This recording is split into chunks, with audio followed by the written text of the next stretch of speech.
Continuando con inecuaciones de segundo grado, puede ocurrir, como en el ejemplo que aparece aquí a la derecha, de que no sea necesario factorear el polinomio ni desigualar a cero porque ya me lo dan. Pero en este caso, ¿cuál es la dificultad que tiene este ejemplo? Que aparece un número negativo como factor multiplicando a toda la expresión factoreada. Entonces, en esta oportunidad, antes de hacer el análisis, nosotros vamos a tener que al menos 2 pasarlo al segundo miembro con la condición de que si ese menos 2 está multiplicando y pasa al segundo miembro dividiendo, por ser negativo, la desigualdad inmediatamente se va a invertir. Y en el primer miembro, ¿qué es lo que quedaría? Me quedaría el producto entre x menos 1 por x más 3. Y eso, al resolverlo, me permite encontrar que x menos 1 por x más 3 resulta menor que 0. Es decir, que yo llego a un producto que me da, como dice en este caso, menor a 0, o sea, me da negativo, y lo que tengo que hacer justamente es el análisis que anteriormente yo había hecho. ¿Qué hago en este caso? Bueno, si me dicen que el producto es menor a 0, ¿cuáles son las situaciones que se van a poder presentar? Para que un producto me dé negativo, los signos de los factores tienen que ser diferentes entre sí.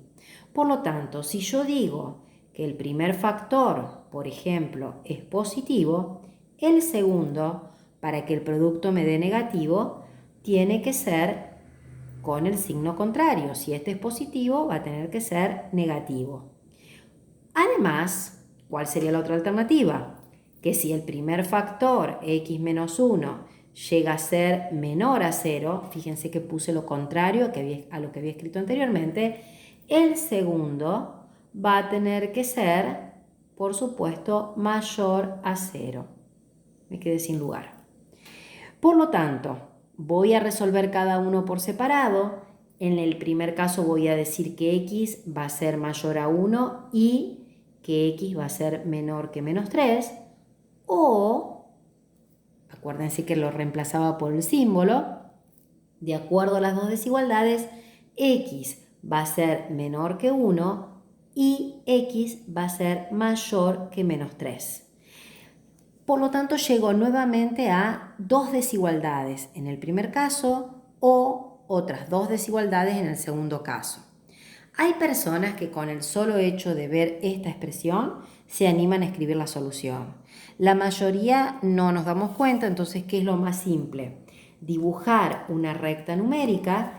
En la recta numérica, yo ya lo dije anteriormente, no hace falta que trabajemos con escala, lo que sí voy a ubicar los números de acuerdo al orden que aparece en la recta numérica. Lo voy a escribir o lo voy a ubicar en primer lugar al menos 3 y en segundo lugar a 1. Y lo mismo hago en la otra recta numérica. Ubico a menos 3 y lo ubico a 1. Acuérdense que no es necesario trabajar con escala, porque esto lo único que a mí me permite hacer es analizar y armar la solución. Voy a la primera. ¿Cuáles son los valores mayores que 1? Desde 1 a infinito positivo, excepto 1, porque dice que no dice mayor e igual. Por lo tanto, acá lo hago abierto. La segunda inecuación me dice que tiene que ser menor que menos 3. Por lo tanto, ¿cuáles son los menores que menos 3? Desde menos 3 hacia el infinito negativo. El menos 3 tampoco es solución, o sea que es abierto. Por lo tanto, ¿cuáles son los valores que simultáneamente son mayores que 1 y menores que menos 3?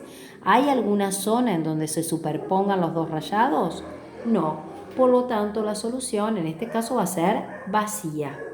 Voy a la segunda. En la segunda me dice que x tiene que ser menor a 1, por lo tanto va a ser de 1 hacia los negativos, excepto menos 1. Y además dice que x tiene que ser mayor que menos 3.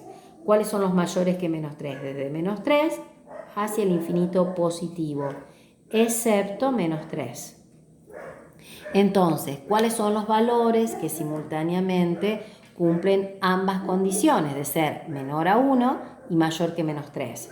Van a ser los valores que estén en el intervalo entre menos 3 y 1, excepto menos 3 y excepto 1, porque el menos 3 pertenece a la zona naranja pero no a la verde, por lo tanto acá va a tener que ser abierto.